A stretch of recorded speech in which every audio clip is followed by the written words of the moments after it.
복사꽃 핀 동산에서 형제가 되고 2월 초순에 일기 시작한 황건의 회오리는 한 달도 못 돼 유비가 사는 유주에까지 휩쓸어왔다. 장각의 군사 한 갈래가 유주성을 공격하기 시작한 것이었다. 유주목 유언은 역시 한 종실로 병사의 글이 밝지 못했다. 황건적이 경내의 군리와 현령을 죽이고 몰려온다는 말을 듣자 놀라 교의추정을 불러들여 물었다. 황건적이 이리로 몰려온다니 어쩌면 좋겠는가? 추정은 됨됨이가 침착하고 약간의 무예도 갖춘 자였다. 근심을 근심으로만 품고 있지 않고 한 가지 방책을 내놓았다. 지금 도적대는 무리가 많고 우리 군사는 적습니다. 명공께서는 마땅히 의병을 모집하시어 적을 맞이하십시오. 아직도 백성들 간에는 충의지사와 의기남아가 많이 숨어 있으니 반드시 큰 힘이 될 것입니다. 듣고 보니 그 길밖에 없었다. 조정이 있다 하나 도적대가 사방에서 벌떼처럼 일고 있는 마당에 언제 원군을 보내올지 기약할 수가 없었다. 이에 유언은 경내 곳곳에 방을 붙이고 널리 군사를 모았다. 유언의 방문은 탁군 탁현에도 이르렀다. 그날도 어수선한 세상 소식이나 들으려고 일찍 성안으로 나온 유비는 한 군데 사람들이 모여서 웅성거리는 담벼락 앞에 걸음을 멈추었다. 걸린 방문을 보니 바로 태수 유언이 새로이 군사를 모은다는 내용이었다. 일찍이 스승 노식이 떠나면서 한 당부가 아니더라도 황건적은 이미 유비에게는 반드시 무찔러야 할 마음속의 적이 되어 있었다.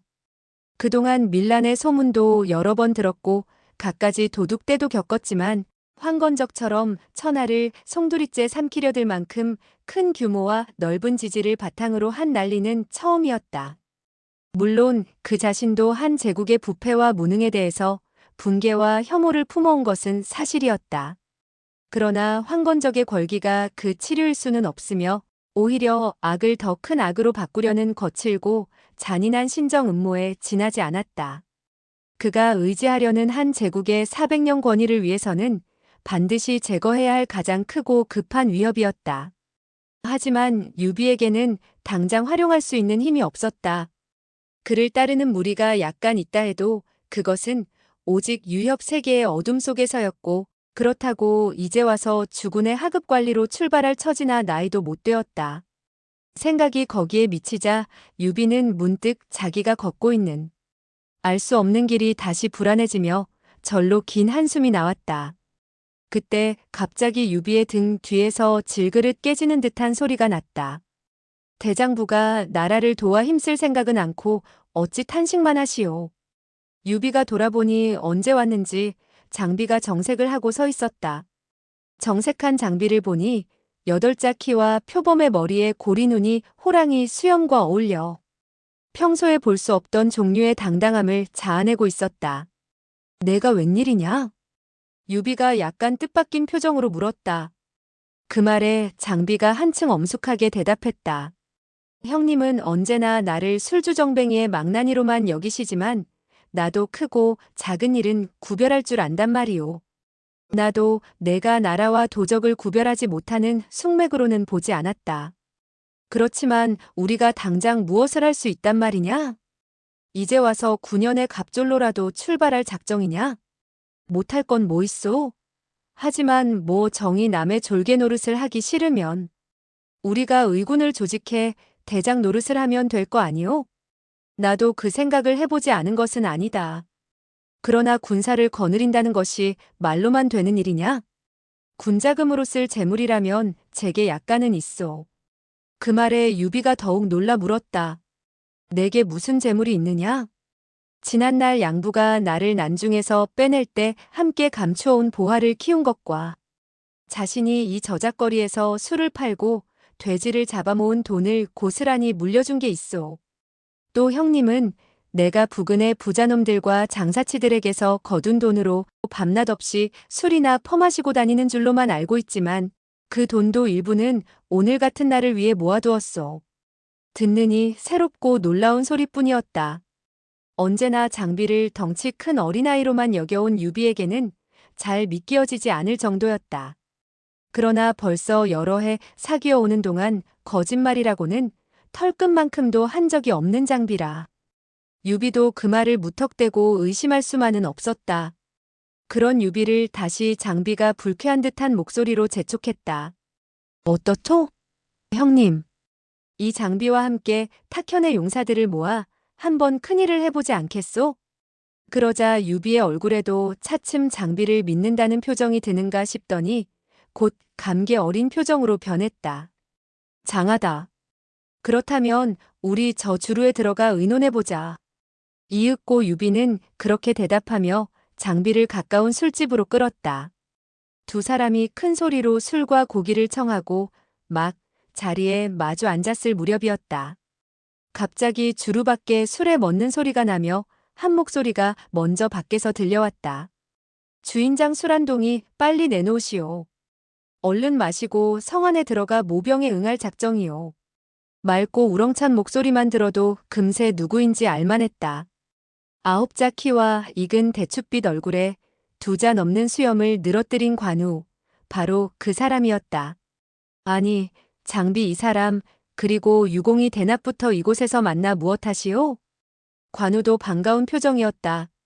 그 사이 장비와는 형이니 아오니 하는 사이가 되었고 유비와는 10년지기처럼 된 관우였다.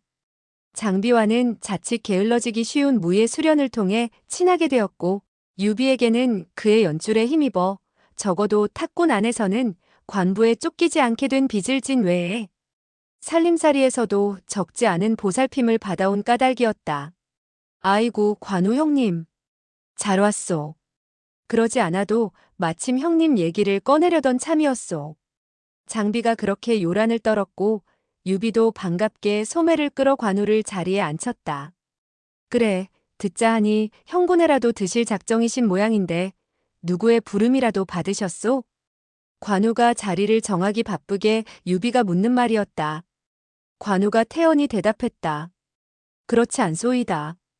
그저 나라에서 크게 사면령을 내려 내가 쫓기는 신세를 면하게 해주었으니 나도 이제 나라를 위해 싸워볼까 하는 참이오. 죄 지은 자에게 사면령을 내려 벌을 면하게 해주는 대신 병역을 과하는 것은 무죄 이래로 큰 원정이나 변란이 있을 때마다 한이 취해온 정책 가운데 하나였다. 그때에는 쫓기는 자들도 자수하여 군적에 만들면 전비를 묻지 않게 되는데 방금 영제도 황건적의 난리를 다스리기 위해 사면령을 내려놓고 있었다. 하지만 유비에게는 그것이 관우의 대답이 좀 놀라운 모양이었다. 자신도 모르게 목소리를 약간 높이며 물었다. 아니, 그럼 관공처럼 신무하신 분이 조로에 서서 싸우시겠단 말씀이요? 나라의 은혜에 보답하는데 조로와 장렬이 무슨 구분이 있겠소이까? 다만 가진 힘과 익힌 재주를 다하여 싸울 뿐이외다. 관우의 대답은 초연하기만 했다. 그러자 장비가 참지 못하고 털어놓았다. 그러지 말고 관우 형도 우리와 함께 의군을 일으켜봅시다. 어디서 싸우든 나라를 위해 싸우기만 하면 될 거 아니오? 의군이라고? 아니, 내가? 왜 나라고 항상 탁현 저자에서 술이나 퍼마시고 주먹질이나 하며 보내란 법이 있소? 나도 이 기회에 공을 세워 떳떳하게 머리 들고 살고 싶소. 그렇지만 무슨 재주로 의군을 일으키고 지탱하겠는가? 장비의 말을 듣고 보니 안 될 것도 없을 것 같소. 이번에는 유비가 장비를 대신해 물음에 답한 뒤 천천히 조금 전 장비와 주고받은 말들을 관우에게 요약해 들려주었다. 그렇다면 한번 해봅시다. 이왕 싸울 바에야 조로에 서기보다는 적더라도 일군을 거느리는 것이 이 관 아무개에게도 나을 것 같소. 듣기를 마치자 관우도 흔쾌히 승낙했다. 그러자 장비가 웬일로 마침 날아온 술을 물리치며 다시 정색을 하고 말했다. 아무래도 이런 큰일을 시작하기에는 이 자리가 마땅하지 못한 것 같소. 이러지 말고 우리 달리 장소를 택해 예를 갖추는 게 어떻겠소? 마침 내 집 뒤에는 복숭아밭이 있는 작은 동산이 있는데 꽃이 한창 만발하였소. 내일 그 복숭아밭에서 하늘과 땅의 제사를 지내 세 사람이 사생을 같이 할 의를 맺은 뒤 큰일을 시작하는 게 어떻겠소? 이에 세 사람은 다음 날 모여 형제의 의를 맺기를 약속하고 헤어졌다. 나이로 보면 관우가 가장 위이고 다음이 유비이며 끝이 장비였지만 관우의 주장으로 유비가 맞이가 되고 다음이 관우가 되었으며 장비는 막내가 되기로 했다. 일에는 근본이 있고 무리에는 우두머리가 있게 마련이요. 무릇한 무리의 우두머리를 뽑는 일은 어짐과 슬기로움을 위주로 해야 하니 어찌 이관 아무개에게 가당이나 하겠소. 여기 이 유형은 한실의 종친으로 어짐과 슬기로움을 두루 갖추신 분이니 응당 우리 의군으로는 주장이고 형제로서는 맏형이 되어야 하오. 그게 관우의 주장이었다. 이튿날 유비, 관우, 장비 세 사람은 전날 약속한 복숭아밭에 모여 검은 소와 흰말을 제물로 하늘과 땅에 형제가 되었음을 알리는 제사를 지냈다. 먼저 검은 소와 흰말의 피를 섞어 서로 나누어 마신 뒤 나란히 향을 사르며 미리 마련해간 맹세의 글을 읽는 순서였다. 고하건대 여기 저 유비, 관우, 장비 세 사람은 비록 성이 다르나 큰 의와 두터운 정으로 맺어 이제 형제가 되었습니다. 마음을 함께하고 힘을 합치어 어려울 때는 서로 구하고 위태로울 때는 도우며 위로 나라의 은덕에 보답하고 아래로 창생을 평안케 하고자 합니다. 비록 같은 해 같은 달 같은 날에 태어나지는 못했으되 죽기만은 같은 해 같은 달 같은 날이기를 바라오니 황천우토여 이 뜻을 굽어 살피소서. 만일 우리 가운데 의를 저버리고 형제의 정을 잇는 자가 있거든 하늘과 사람에게 함께 배임을 당하게 해주시옵소서. 그런 다음 형제의 예로 먼저 관우와 장비가 나란히 유비에게 절을 올리고 이어 다시 장비가 관우에게 형을 대하는 예로 절을 올렸다. 제사를 끝낸 그들 세 사람은 그날로 소를 잡고 술을 걸러 널리 향리의 용사들을 불러들였다. 평소부터 유비와 장비를 따르던 탁현 저작거리의 건달들을 비롯하여 스승노식 아래서 함께 배운 동문들이며 인근의 유협들 그리고 관우의 가르침을 받던 양양 이가촌의 장정들로만도 300이 넘었다. 술자리가 무르익기를 기다려 유비는 그들에게 황건적 토벌의 대의를 설파하고 함께 싸워줄 것을 청했다. 비록 저작거리에 몸을 낮추고 있어도 유관, 장, 삼형제가 예사로운 인물들이 아니란 것을 잘 알고 있는 그들이었다. 거기다가 황건적의 노략질과 살상도 더는 강 건너 부릴 수만은 없고 보니 하나같이 의군이 되어 싸우기를 자원했다. 이에 힘을 얻은 유비 삼형제는 한나절 의기를 돋우며 크게 마신 뒤에 이튿날부터 그곳에다 차일을 치고 출발할 준비에 들어갔다. 먼저 장비의 재물을 풀어 용사들이 쓸 칼과 활과 화살을 사들이는 한편 관우를 시켜 간단한 조련을 시키고 몇 가지 군유를 익히게 했다. 하지만 장비의 재력도 한도가 있었다. 지원자는 줄을 잇는데 겨우 300을 위한 병장기와 얼마간의 군량을 마련하는 것으로 장비가 맨몸이 되다시피 하며 내놓은 재물은 바닥이 나고 말았다. 유비도 노모를 통해 친족 유원기에게 맡기고 있는 것을 모조리 털었으나 큰 도움은 되지 못했다. 용사들을 먹여 살리는 것이었다. 거기다가 더욱 답답한 것은 그들에게 말이 없는 일이었다. 홍 말을 타고 온 이에다 유비와 관우의 말을 합쳐도 300명 군사에 10필이 넘지 못했다. 이거 아무래도 안 되겠소. 부호놈들을 얼러 재물을 좀 더 뺏어내든지 말 도둑질이라도 나서야겠소. 임시로 연 군막에서 유비와 관우가 그 일을 근심하고 있을 때 장비가 불쑥 말했다. 일이 제대로 풀리지 않자 심통이 난 모양이었다. 유비가 점잖게 타일렀다. 우리가 대의를 앞세우고 이제 큰일을 시작하려는데 어찌 도둑대의 흉내를 내겠느냐? 좀 더 기다려보자.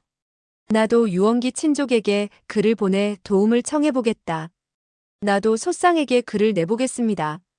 마침 그가 말도 사고파니 몇십 필쯤이야 어떻게 될 것도 같습니다. 관우도 곁에서 그렇게 말했다. 그러나 장비는 수그러들지 않았다.